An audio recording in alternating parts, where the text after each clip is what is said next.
अस्सलामुअलैकुम मुअज़्ज़ज़ सामीन, welcome to my channel voice of Muna. हमारी आज की स्टोरी का नाम है अकीदत इश्क। रिचा रेस्टोरेंट में बैठी थी। वो कुछ हल्का फुल्का खाने आई थी।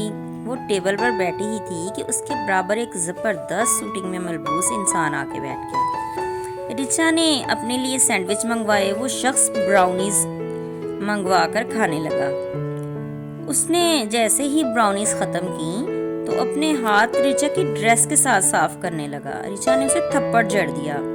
रिचा की तवक्को के खिलाफ उसने वापस रिचा को बड़े जोर से थप्पड़ मारा।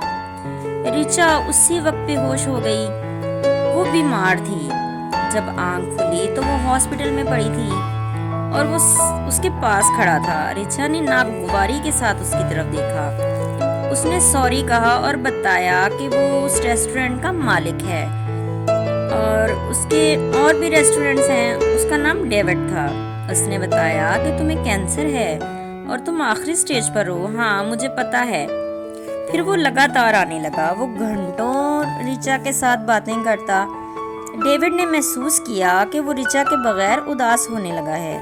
डेविड के और भी रेस्टोरेंट्स थे। वो अच्छा खासा अमीर इंसान था। डॉक्टर ने एक दिन बताया कि रिचा के पास अब बिल्कुल थोड़ा टाइम रह गया है। डेविड की आंखों में ये सुनकर आंसू आ गए। डेविड रोने लगा। उसने डॉक्टर से पूछा कि मैं रिचा को कैसे बचा सकता हूँ। वो मुझे बहुत अजीज है। मैं उसकी जिंदगी चाहता हूँ। क्या कुछ हो सकता है? डॉक्टर ने बोला हाँ, लेकिन बहुत ज्यादा पैसा चाहिए। डेविड ने कहा बैठकर बात करते हैं। वो उसे अपने रेस्टोरेंट ले गया। डॉक्टर ने सब कुछ बताया। उसका इलाज बहुत महंगा था। डेविड ने कहा मैं सब करूंगा, बस आप रिचा को किसी तरह बचा लें। डेविड पैसों का बंदोबस्त करने लगा। फिर डॉक्टर ने रिचा का इलाज शुरू कर दिया। उसका ऑपरेशन होना था। फिर डेविड ने अपना सब कुछ रिचा की खातिर बेच दिया। डॉक्टरों ने बड़ी कामयाबी के साथ रिचा का ऑपरेशन किया। उनकी मेहनत और डेविड के पैसे से रिचा का इलाज मुमकिन हुआ। डेविड बहुत खुश था। उसका ऑपरेशन कामयाब हो चुका था।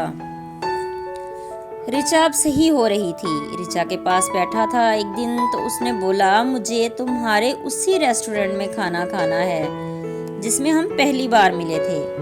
डेविड ये सुनकर अफसुर्दा हो गया। रिचा, मैं अब किसी रेस्टोरेंट का मालिक नहीं रहा। क्यों? मैं एक गरीब इंसान हूँ। वो सारे रेस्टोरेंट तुम्हारे इलाज के लिए मुझे सेल करने पड़े। रिचा की आंखों में भी आंसू आ गए। डेविड बोला ये खुशी के आंसू हैं। मैं तुम्हारे बगैर अब जिंदगी का तसव्वुर भी नहीं कर सकता था। तुम साथ हो तो हम फिर सब कुछ हासिल कर लेंगे। जब डॉक्टर ने मुझे बोला कि तुम्हारे पास वक्त नहीं है और तुम दुनिया में कुछ दिन की मेहमान हो तो मैं एकदम हार गया। मुझे लगा मेरा सब कुछ मुझसे छिन जाएगा। मुझे तुम्हारी जरूरत थी, इसलिए मैंने सब सेल कर दिया और तुम्हारा ऑपरेशन करवा लिया। लेकिन रिचा, अब मैं वो नहीं जो पहले था। क्या तुम मेरा साथ दोगी? रिचा ने डेविड के लिए अपनी बाहें फैला दी। ये जिंदगी अब तुम्हारी है, मेरी नहीं। ये कर्ज है जो मैं शायद कभी उतार नहीं सकती। दोनों एक दूसरे को गले लगाए थे जैसे सारी दुनिया उनमें सिमट आई हो। रिचा भी खुश थी और डेविड भी। रिचा को डेविड की वजह से नई जिंदगी मिली थी जो शायद वो खुद कभी हासिल नहीं कर सकती थी। वो एक मामूली सी वेट्रेस थी। जीते रहिए, खुश रहिए। मिलते हैं अगली कहानी के साथ।